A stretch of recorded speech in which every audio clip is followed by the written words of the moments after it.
Hello and welcome to lecture 19 of the course Microelectronics Lab.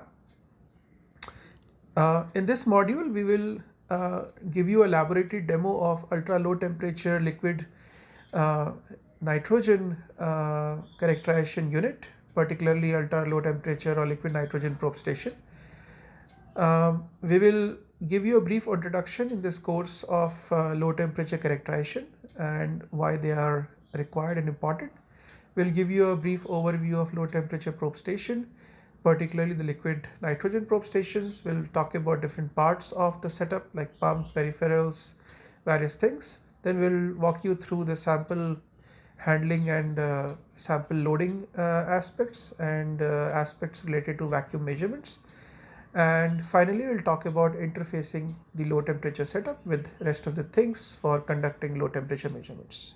This is the low temperature vacuum probe station that is housed in our characterization lab.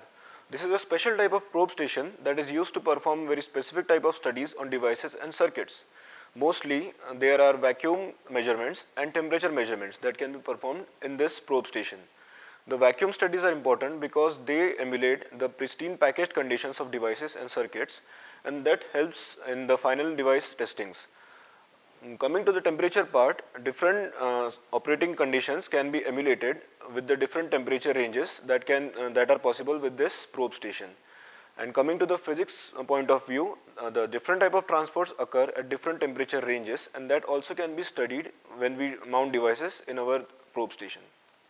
Starting with the equipment, we will first see the main chamber, and that we can see is surrounded by these structures. These are the probe arms which are enclosed by bellows. So these bellows provide the necessary flexibility and also maintain vacuum while we do the probings. So this chamber can be opened from two openings. So this is the front door that we can use, or else there is a top window that we can use to access the insides. So let's see what's inside.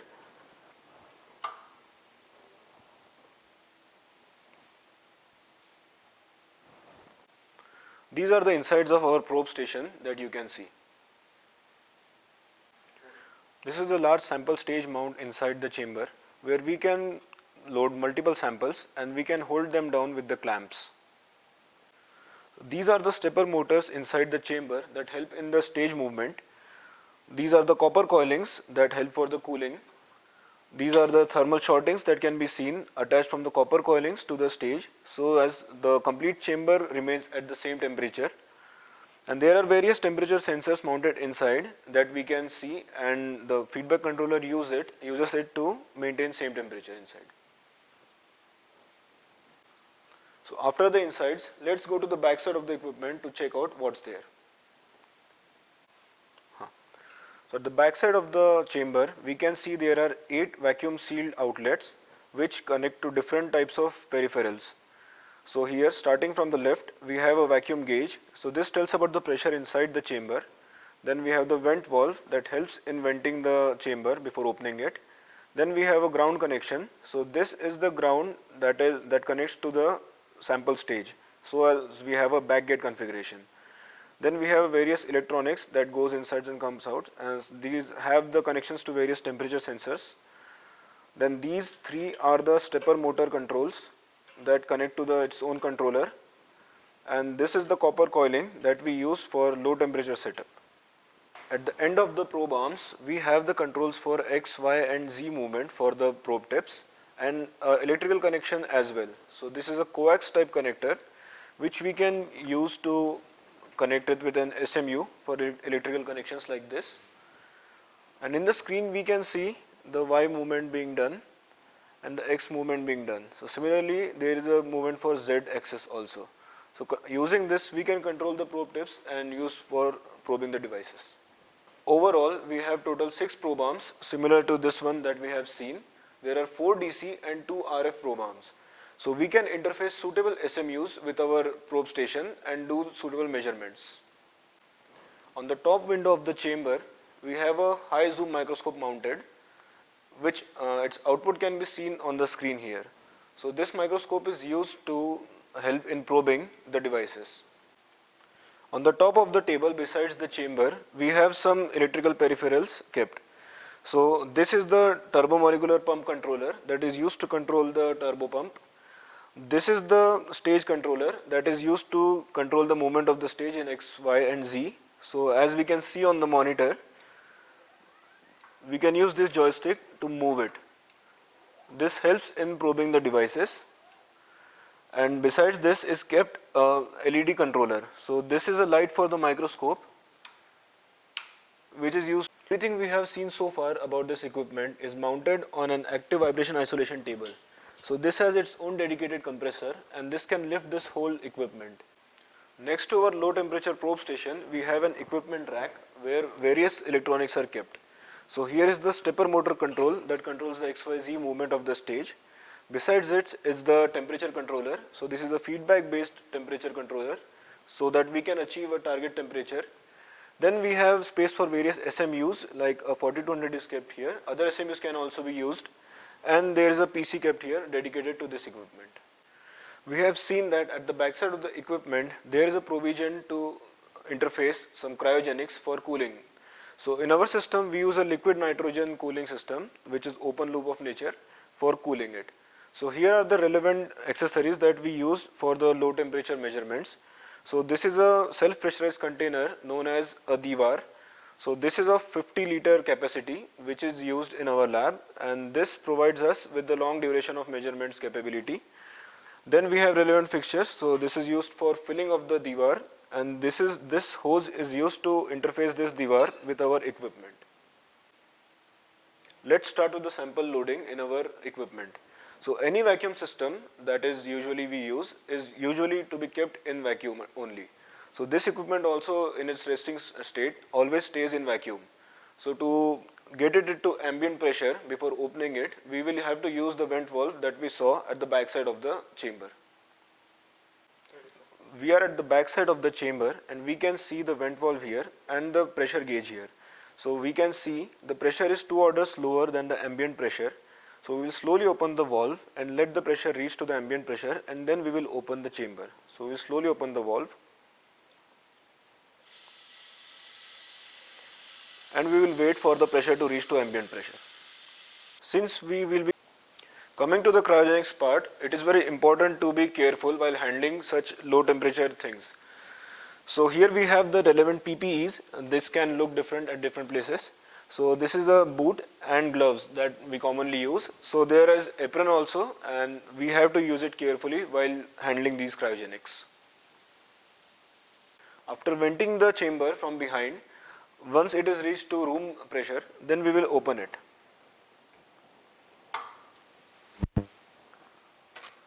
Note that this will not open if it's not in room pressure.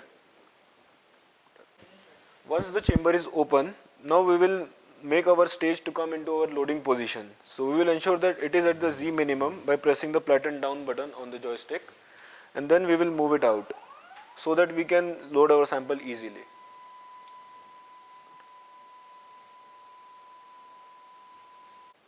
So once our stage is at loading position at the outermost part, then we will place our sample carefully at the center place. So we should ensure that it is kept at such a place from where the probe tips can reach every device of your sample so that you can do the measurements properly. Coming to the cryogenics part, it is very important to be careful while handling such low temperature things. So here we have the relevant PPEs. This can look different at different places. So this is a boot and gloves that we commonly use. So there is apron also, and we have to use it carefully while handling these cryogenics. Once we have kept our sample inside and moved the stage inside, now we can use the output of optical microscope to check whether our sample is at proper place or not. Now we have to ensure that the sample is properly covered and reached by the probe tips at every corner of the sample, so that every device of interest can be probed and measured. Now after cleaning the surfaces, now we will close the door and lock it properly. Then we can proceed to turn. Before proceeding further to build up vacuum inside the equipment, we will have to ensure that the O-rings are contaminant free, because if there is some contaminants there, it will take time for the equipment to reach to required vacuum. So here we will be using IPA and a clean wipe, and ensure that the dust particles are clean from the O-rings. Give it a good wipe at the surfaces which make contacts so that vacuum is reached very fast. Turning on our pumps. After closing the front door, we will come to the back side and we will check if the vent valve is properly closed or not, ensure the tightness, and then we will see the pressure gauge whether it is working or not, and then we will turn on the roughing pump. So this pump will now turn on, and here we can see the pressure dropping. So at the gauge you can see the pressure is rapidly dropping, and we will wait the vacuum to reach till at least 80 minus 2. After some time of pumping with the roughing pump, we can see that vacuum has reached to 7.6 E minus 2. Now we can turn on the turbo. After the vacuum has reached to 7 E minus 2 torr, now we can turn on the turbo using this button on the controller. So the display will show the top circle blinking. That means that the turbo has started to ramp up. So now the turbo is started to power up. You can hear the noise as well. So the turbo can be heard, and it will ramp up to 100% quite quickly. And at the end of that, we are expecting the pressure to reach to some order of E minus 5 torr. Once the turbo reaches to its 100%, then we can assume that the vacuum is there inside the chamber that is sufficient for device measurements, and now we will use the joystick to move our sample and start probing our devices. Now since we can use the monitor to view the output of the microscope, we can use it to probe our devices. So we will use our joystick to get to our location.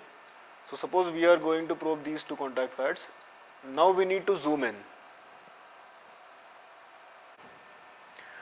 Now we will use the microscope to adjust our zoom and focus on our required area. So as I am zooming in, I can see that I am nearby to my device, but the focus is lost. So I will use this knob to adjust the focus. And it's advisable to focus on the tip and then go to your sample. Now I will use the joystick to get this to nearest to our tips. And now we will use the probe arms to get down to the device level and then probe it. Now I am getting the left probe tip in the position with the left contact pad. I have adjusted the X and Y such that my probe tip is just above the contact pad. So after some final checks, I will start to bring it down. As you can see on the screen, it is very near to the contact pad. Now we have to approach gently because this system is in vacuum and you are not viewing it directly under the microscope. So we have to rely on the lateral movement of the tip to ensure that our device is probed. So you can see here, as it comes into the contact, it slightly moves, and that ensures that the probing is done. Now similarly, the other probe tip is to be positioned and brought down on the contact pad. So the lateral movement ensures that it is probed, and this way we have successfully probed our devices. As we discussed earlier, we can interface SMUs with our probe arm using the cables and specific connectors. So here we can see I have unprobed it and I have connected an SMU. Now I can again probe it. Always try to connect these SMUs before probing, because while if the device is probed and then you connect the SMUs, it will create some vibrations and that can scratch your contact pads.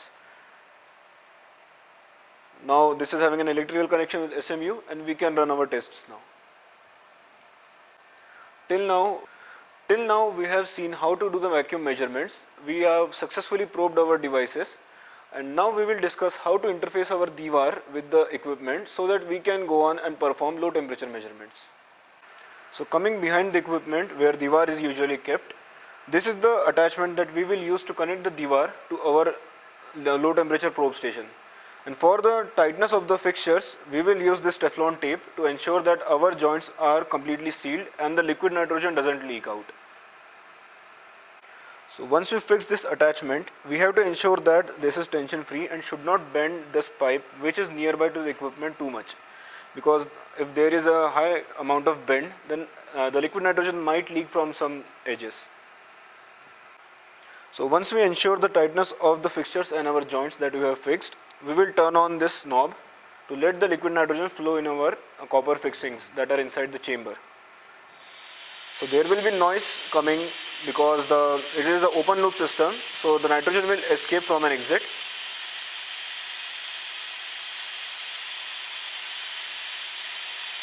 And you can see on the pipe the condensation coming on because the liquid nitrogen is at 77 Kelvin and that will cause condensation on the outer of the pipe.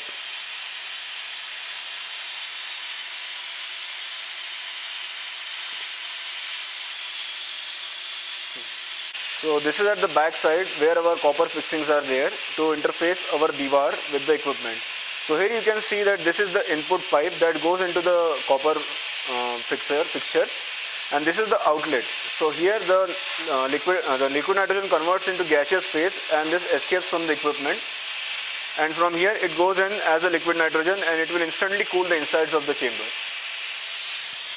Since we have turned on our diwar and we can hear the noise that the liquid nitrogen is gushing in, now we will check the temperature controller for the temperatures, and since we have mentioned that there are 4 temperature sensors inside the chamber, here we can see the displays of 4 different temperatures. So this is the chuck silicon temperature, this is the chuck platinum sensor temperature, this is the shield temperature, and this is the probe arm temperature. So these temperature diodes are kept inside in a way that we get to know the temperature of different parts of the system, and because of the thermal shorting, these will not be lagging behind each other very much. We will have to wait for some time for the temperature to drop because this is an open loop system and it will take some time.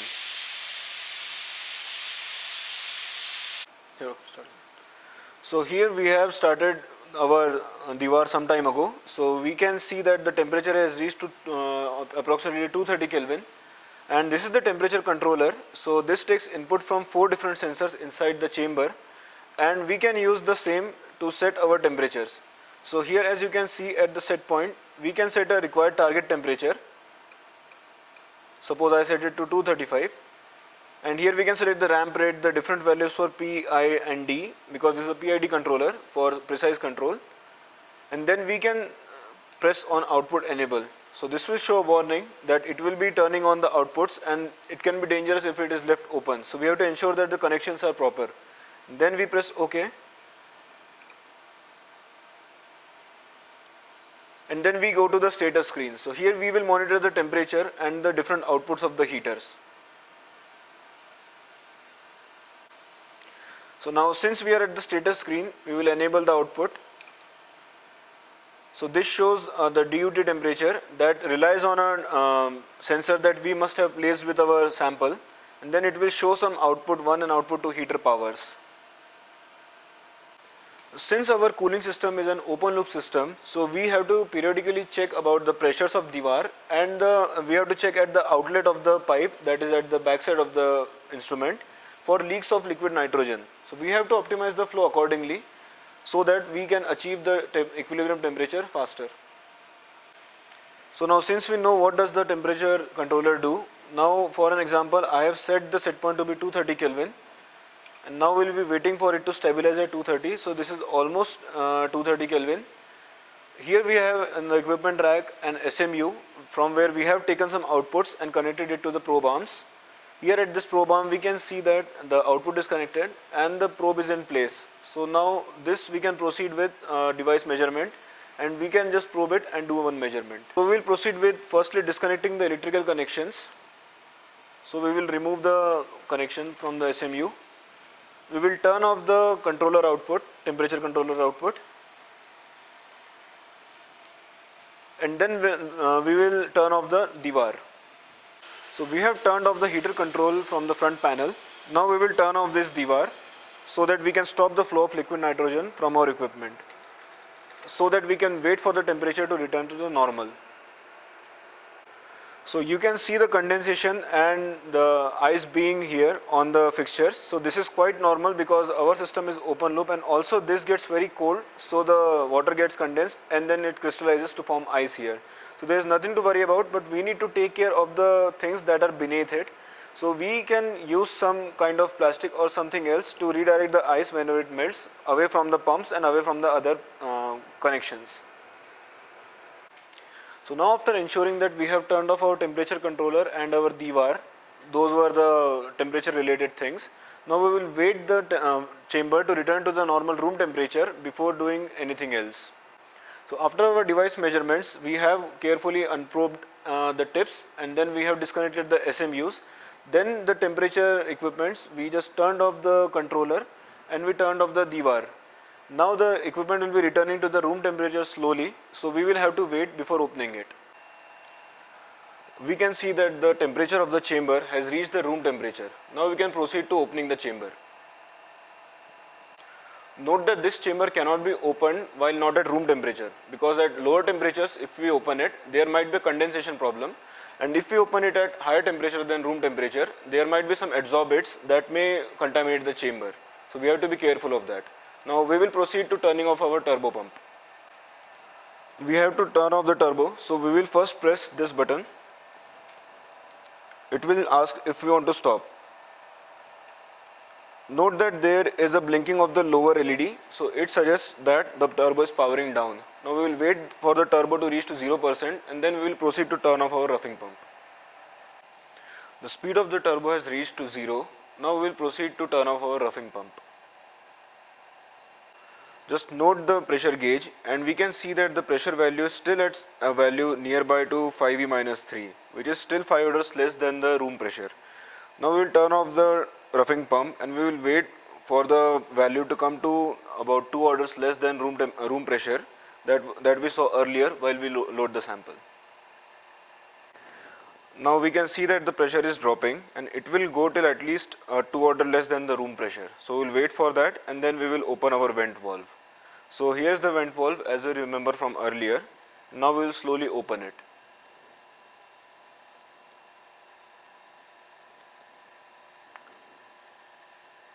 Now let's open the vent valve slowly and let the pressure return to normal.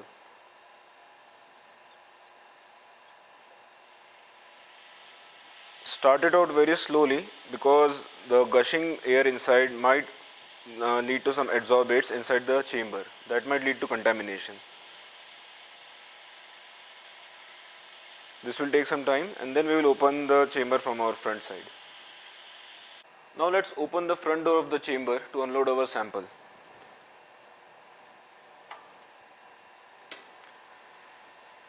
For easier unloading, we will move our stage to the outermost position so that we can unload our sample with the tweezers.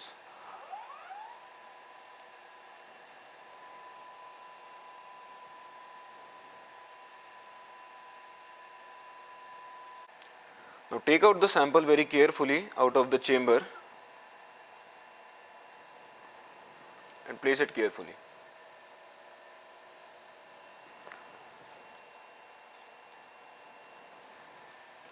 Now let's move the stage back inside so that we can close our chamber.